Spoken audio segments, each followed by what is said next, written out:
বন্ধুরা, আজকে দুপুরে ভাতের সাথে নিম বেগুন ভাজা। এটা কিভাবে করছি সেটা দেখো। নিম পাতা নিয়েছি গাছ থেকে, এভাবে ডাল শুদ্ধ। এবার পাতাগুলো একটা একটা করে ছাড়িয়ে নেব।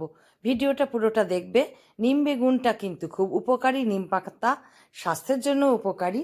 পাতাগুলো আমি একটা করে ছাড়িয়ে নিয়েছি।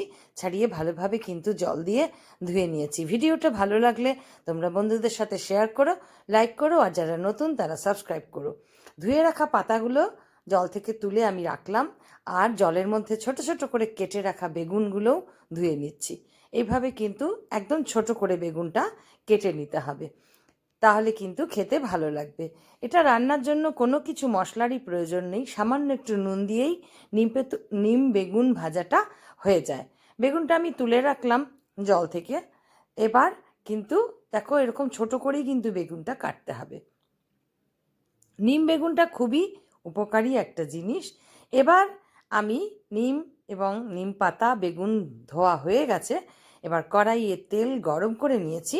গরম তেলে আমি ছোট করে কেটে রাখা বেগুনটা আগে ভেজে নেব।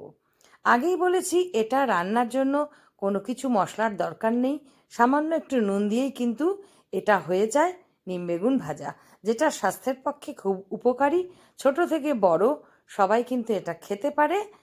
খুব সহজ রান্না, এবং এর জন্য নিম পাতাটা 12 মাসই খাওয়া যায়। আমাদের পশ্চিমবঙ্গের, আমাদের ভারতবর্ষের এই গরম আবহাওয়ায় সামান্য লবণ দিয়ে দিলাম একটু। বেগুনটা ভাজা হওয়ার পর, বেগুনটা একটু ভাজা হওয়ার পর কিন্তু লবণটা তোমরা দেবে, তাহলে কিন্তু খেতে ভালো লাগবে। বেগুনটা একদম গলে যাবে না। হয়ে গেল আমার, দেখো বেগুনটা ভাজা। নুনটাও এর সাথে সুন্দর করে মিশে গেছে। এবার আমি ভাজা বেগুনটা তুলে নেব তেল থেকে। তার জন্য একটু সাইডে খুন্তি দিয়ে এভাবে রাখবো যাতে তেলটা ঝরে যায়। হাতা দিয়ে বেগুনটাকে আস্তে করে তুলে একটা পাত্রে আমি রেখে দেব।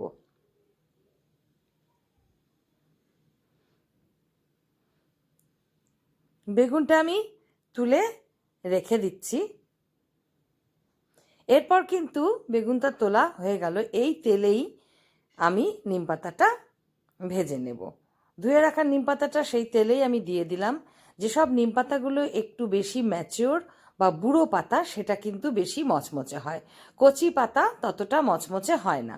এবার এই পাতাটা ধীরে ধীরে কিন্তু আঁচ কমিয়ে ভাজতে হবে, যাতে পাতাটা ভালোভাবে, সব পাতাগুলো ভালো সুন্দর করে ভাজা হয়। খানিকটা ভাজা হলে তারপর কিন্তু এর মধ্যে আমি খুব সামান্য পরিমাণ নুন দেব। নুনটা তোমরা কিন্তু আন্দাজ করে দেবে, বেশি হলে কিন্তু খাওয়া যাবে না। দেখো, সামান্যই একটু নুন আমি কিন্তু এই পাতাটার মধ্যে দিয়ে দিলাম। মোটামুটি পাতাটা ভাজা হয়ে আসার পর এইভাবে উল্টে পাল্টে নেড়ে চেড়ে নিম পাতাগুলো আমি ভেজে নেব। খুব বেশি তেল কিন্তু এতে লাগে না।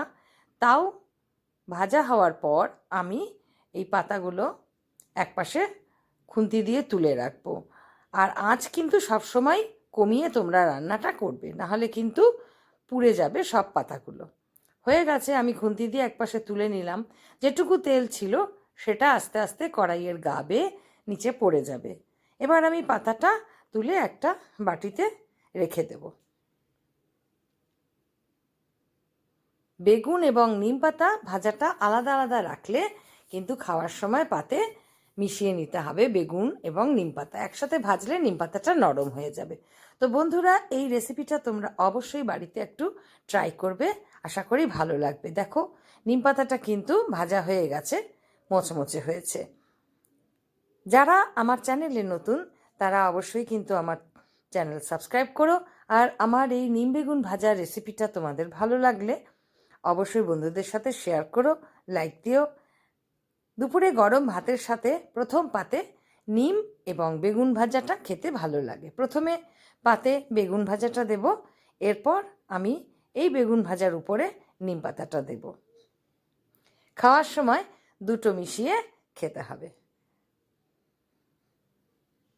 দিয়ে দিলাম নিম পাতাটা। তো বন্ধুরা, আমার নিম বেগুন ভাজাটা কেমন লাগলো তোমরা অবশ্যই খেও।